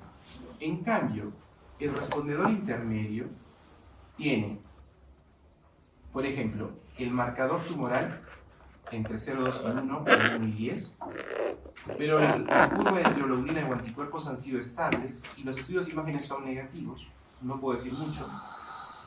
El incompleto tiene tiroglobulina alta y la estructural incompleta tiene metástasis, por ejemplo, ósea, pulmonar, etc. Este es en el caso de un paciente que ha sido sometido a tiroidectomía total con yodo. Pero hay pacientes que han sido sometidos a tiroidectomía total sin yodo o a solamente lobectomía. Y acá miren cómo varían los puntos de corte, chicos. Para pacientes que no han recibido yodo, por ejemplo, el punto de corte se mantiene igual, 0.2. Pero para pacientes que han sido solamente con lobectomía, sin yodo, sin nada, se puede esperar valores de 30 nanogramos por mililitro. ¿Ya? ¿Listo? Y es así que, por ejemplo, en base al tipo de respondedor pasado el año de tratamiento, o sea, ya una vez que pasó un año y ustedes reclasifican al paciente como un respondedor excelente o etcétera, ya sueltan la hormonosupresión. Si tengo un paciente con respuesta excelente, pasó un año o 2, no hay enfermedad, ya no tengo que suprimir con TSH. Si es una respuesta indeterminada, tengo que mantener la TSH entre 0,5,1, bioquímica incompleta entre 0,5,1, pero miren ustedes, los pacientes que al año tienen enfermedad, tengo que continuar con supresión de TSH. ¿Listo? Entonces, para un poquito resumir, ¿cómo hacemos el seguimiento? Tratamiento inicial puede ser tiroidectomía total, con yodo y hormonosupresión. Veo marcadores tumorales. Si son negativos, está bien. Si son positivos, tengo que hacer ecografía. Si la ecografía es normal, hago un rastreo. Si la ecografía encuentra una lesión sospechosa, hago primero biopsia. Si la lesión es positiva para metástasis, reopero al paciente. Si el paciente, por ejemplo, si es un rastreo y es positivo, ya identifiqué dónde está la enfermedad, pero si el paciente se hace un rastreo corporal total y es negativo, tengo que seguir buscando enfermedad con otros estudios. Otras opciones de tratamiento de enfermedad persistente. Por ejemplo, si yo tengo a mi paciente que no me responde 1 año, 2 años y tengo enfermedad, si yo encontré que la enfermedad es en ganglios, ¿qué hago? Cirugía. Y después puedo dar yodo. Sin embargo, si tengo pacientes en los que el riesgo quirúrgico es alto o no quieran operarse, por ejemplo, si un paciente que encuentro enfermedad en el cuello y me dice, doctor, no me quiero operar, pues es un paciente que tiene alto riesgo cardiovascular y no se quiere operar, puedo hacer tratamiento local. Podemos inyectar, por ejemplo, etanol o hacer ablación de radiofrecuencia en ganglios metastásicos. Ojo. Entonces, ¿todos los pacientes con enfermedad persistente cervical se operan? No. También se puede hacer técnicas locales de control de enfermedad. Es diferente el caso si son enfermedades metastásicas, ¿no? Si es metastásica, por ejemplo, si es una metástasis ósea, se puede operar. En el caso de metástasis, daré 200 milicuries de yodo, hasta una dosis máxima de 600. ¿Puedo usar radioterapia? Sí. Tengo que seguir manteniendo el tratamiento hormonosupresor como levotiroxina, como hemos visto acá, sí o sí. Y podemos usar terapia sistémica con tirosinquinasa, sorafenib, levantinib, que son medicamentos que actúan en vías moleculares. Ya para que ya nos vayamos. El carcinoma medular de tiroides. El carcinoma medular, histológicamente, miren esta parte de acá. Esta parte de aquí es típica del carcinoma medular de tiroides, es el amiloide. Es una lesión que se origina también de epitelio, pero de las células parafoliculares OC y produce calcitonina. A diferencia del bien diferenciado que produce tiroglobulina, se produce calcitonina. Es solamente el 5% de los cánceres, no hay diferencia entre sexos como los otros, y la edad de presentación depende, acá sí depende si es hereditario o si es esporádico. Si es hereditario, o sea, que viene en el concepto de una mutación en línea germinal, puede debutar menos de 30 años, 10 años, 12 años. Si es esporádico, a partir de los 50 años. ¿Ya? Acá la fisiopatología es la mutación del gen RET, esto siempre les puedo preguntar. Mutación del cáncer medular, RET, se acabó. Eso siempre les preguntan. Y acuérdense, cuando es una enfermedad esporádica, las mutaciones son somáticas, y cuando es hereditaria, las mutaciones son en línea germinal. La gran mayoría de los cánceres medulares son esporádicos, correcto. Lamentablemente, el 70% tienen nódulos palpables con metástasis al diagnóstico, o sea, le gusta irse mucho a los ganglios, correcto. Y ojo, a diferencia de los otros cánceres de tiroides, pueden haber síntomas distintos de la parte local, o sea, no solamente puede haber disfagia, disfonía, puede haber diarrea, sofocos, etc. ¿Por qué? Porque las células, a ver, quien me dice esto, un punto, las células parafoliculares, ¿de qué parte del embrión proceden? Cuando tenemos a la notocorda, ¿se acuerdan de embrio? Y tenemos el neuro, el endo y el meso. ¿Las parafoliculares de qué parte producen? Yo lo estudio hace años, del neuroectodermo. Por eso es de que los tumores neuroendocrinos provienen del neuroectodermo. Están en la vía de, ¿se acuerdan en anato que había la cadena simpática, parasimpática? Por eso son tumores abdominales. Entonces, la mayor parte son esporádicos, tienen metástasis, puede haber síntomas por elevación de cromogranina y el CEA, que son, ojo, ¿cuáles son los marcadores tumorales en medular de tiroides? Calcitonina, cromogranina y CEA. Puede producir metástasis a distancia con facilidad, pulmón, hígado, hueso y cerebro. Pero un 25-30% son familiares, chicos, y acá es el problema, porque si es familiar, tenemos que buscar cáncer en la familia. Y la única forma de buscar es con estudios genéticos que no tenemos. Acá existe mutación en la línea germinal. Acá están el MEN2A, MEN2B, correcto. Ligados al protoconGREP. Son lesiones generalmente bilaterales y multicéntricas. Cuando hay mutaciones, chicos, son lesiones en bastantes sitios. Hay una lesión preneoplásica que es hiperplasia de las células parafoliculares. Y lamentablemente tenemos que buscar en la familia mutaciones del gen. Y sí o sí, chicos, en medular hay que descartar antes del tratamiento feocromocitoma. O sea, sí o sí tienen que buscar feocromocitoma en carcinoma medular de tiroides. Sí o sí tienen que pedir las metanefrinas en orinas, tienen que pedir catecolaminas, vanilvanlélico, para descartar esto, caballeros. Y para que se acuerden un poquito, a veces preguntan esto también en los exámenes de la residencia, el internado, el MEN1, yo me acuerdo siempre del MEN1 porque es en línea media. Acuérdense, hipófisis, ¿no? Paratiroides y páncreas. Las 3P. El MEN2A y el MEN2B. El síndrome de Werner, el MEN1, el síndrome de Zippel, el 2A y el MEN2B. En el MEN2A y B, ven ustedes que hay medular de tiroides, ¿correcto? En el MEN2A hay feocromocitoma. Y un poquito, en el MEN2B hay hábito marfanoide. El MEN2B tiene un hábito marfanoide. Miren cómo marfan, escoliótico, pie cabo. Y lo típico, chicos, tienen neurinomas en la lengua. Siempre en los tumores tiroideos hay que ver la lengua, sobre todo cuando hay diarrea, diarrea crónica, baja de peso. Tienen que ver la lengua buscando los neurinomas, el paladar invertido. Y son pacientes que tienen dolor abdominal crónico porque tienen alteraciones en la inervación del colon, tienen dólico megacolon. ¿Ya? Esto para que no se olviden un poquito. Y el diagnóstico es por ecografía y lo típico es el amiloide. ¿Qué se encuentra típicamente en medular? Amiloide. El diagnóstico va calcitonina plasmática, se acabó. Histológicamente amiloide. Ojo, por más que yo tenga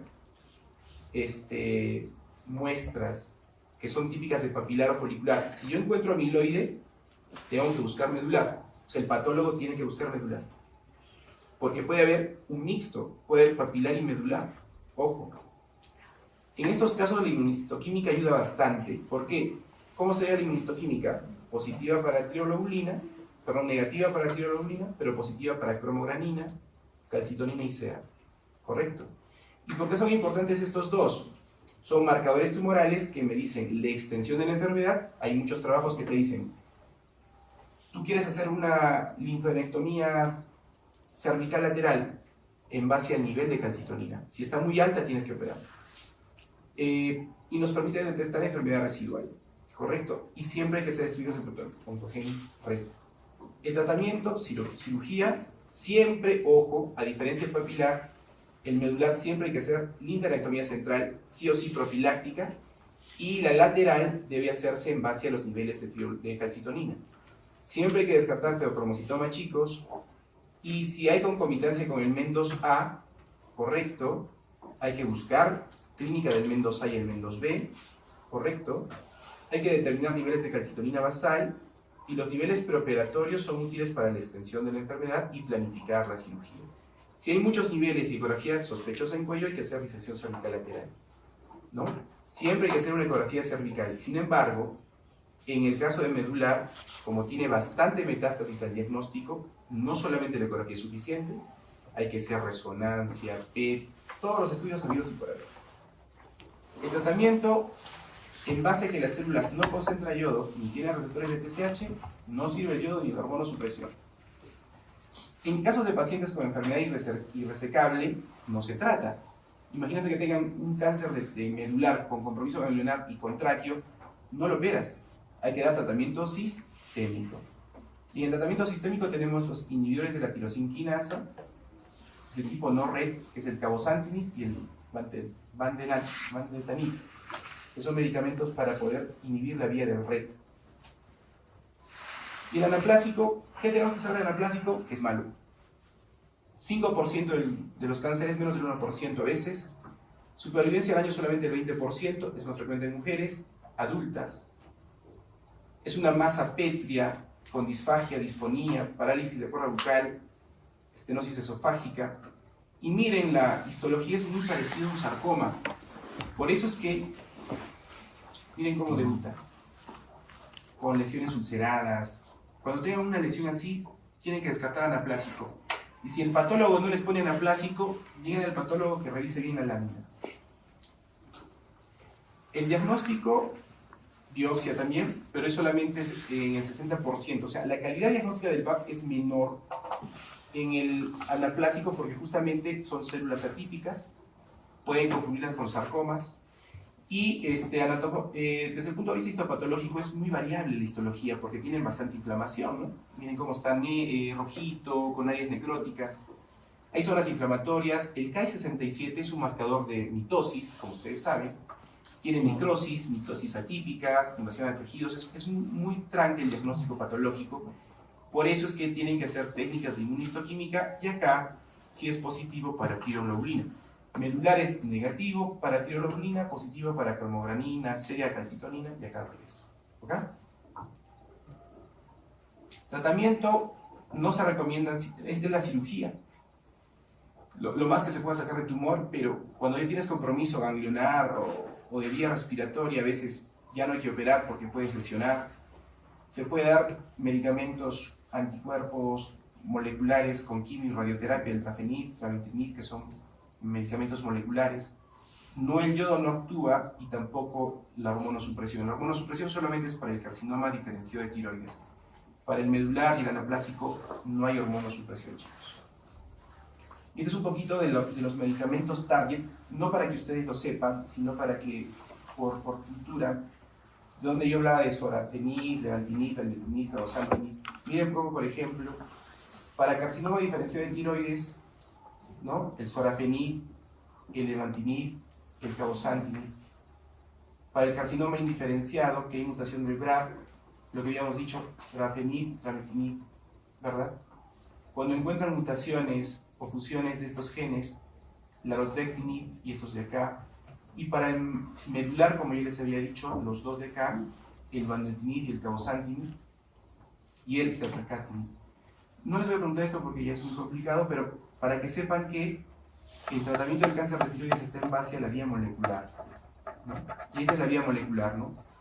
Que en base a la vía que uno quiera bloquear, ¿no? Yo si quiero bloquear BRAF, uso drafenib. Si quiero bloquear función RET, celpercantinib. Si quiero bloquear el RET, sorafenib, valdetinib, que sí, ¿no? El tratamiento es dirigido. Y ya para terminar, si no les miento, era si todos los cánceres de tiroides se deben de operar. La respuesta es no. Actualmente, y esto lo hicieron los chinitos, no solamente en Wuhan, sino otras cosas buenas tienen, y en los chinitos es bastante la incidencia de cáncer de tiroides por la radiación, ¿no? Entonces, ellos hicieron el concepto de vigilancia activa en el microcarcinoma pupilar de tiroides. Tenemos un nódulo tiroideo Bethesda ATA5, Bethesda 5, pero es un micro, por ecografía mide 6 milímetros. ¿Lo opero o no lo opero? En teoría debía operarlo, ¿ya? Pero según este seguimiento de vigilancia activa, que es de hace 1 o 2 años recién, por eso es que el ATA todavía no lo toca en las guías, en este caso se puede hacer un seguimiento activo. Puedo no operar al paciente y vigilarlo con ecografía. ¿Y en base a qué? A un algoritmo donde yo sepa si ese paciente tiene alto riesgo de recurrencia. Si, por ejemplo, es una citología bien diferenciada, la lesión está alejada de la tráquea y del nervio recurrente, porque justamente esta es la evaluación ecográfica del nódulo. Miren cómo cuando el nódulo tiene cierto ángulo con la vía aérea, predice un poco la extensión extratiroidea. Por ejemplo, en este paciente que tiene una lesión tumoral que tiende a tener un ángulo obtuso con la cápsula, tiene alto riesgo de compromiso de vía aérea de tráquea. Este es de alto riesgo, acá preferible no se hace vigilancia activa. Si no tiene adenopatías, no hay metástasis de distancia y digamos no progresa en el tiempo, que es una ecografía estable, puedo hacer un seguimiento activo, ¿no? Pacientes asintomáticos que no tienen tumores agresivos, que la VAP fue un tumor bien diferenciado. Entonces, en este caso, tumores menores de 1 centímetro se hace una vigilancia activa y el seguimiento es ecográfico. La pregunta es si nosotros podemos hacerlo eso acá, justo en webinars con expertos. Yo me voy a centrar mucho, por ejemplo, en el INEM. Mi tubo también cirugía de cabeza y cuello ya en el Carrión. Entonces, es un poco yuca, ¿por qué? Porque se te puede escapar el paciente y regresa con el tumor grande y te va a decir, doctor, usted no me operó. Es su culpa. Como le dije a sus compañeros, chicos, van a ver que en la carrera hay cosas que tenemos que protegernos mucho. O sea, no todo es bonito, no todo es color de rosa, ¿no? Hay problemas legales y éticos. Entonces, hay pacientes que van a decir, ¿por qué no me operó usted? Porque va con un abogado y le dije, pero usted tenía criterio de cirugía. ¿Por qué su médico no lo operó y lo demanda? Entonces, prácticamente todos decían, no, en Perú no podemos hacer eso, ¿no? Por el tipo de paciente que tenemos, que es malo, no acude a sus controles y los problemas legales, ¿no? Por eso en Estados Unidos, por ejemplo, cada médico tiene su abogado y hay una rama del derecho que se dedica a protegernos a nosotros de esas cosas. Entonces, en respuesta sí se podría hacer tratamiento de vigilancia activa en microcarcinoma papilar de tiroides. ¿No hay? Entonces, ¿se operan todos? Yo creo que no. En el caso del micropapilar tiroideo, solo se puede vigilar dependiendo de ciertas características clínicas ecográficas y del VAP y de la ECO, y nada más.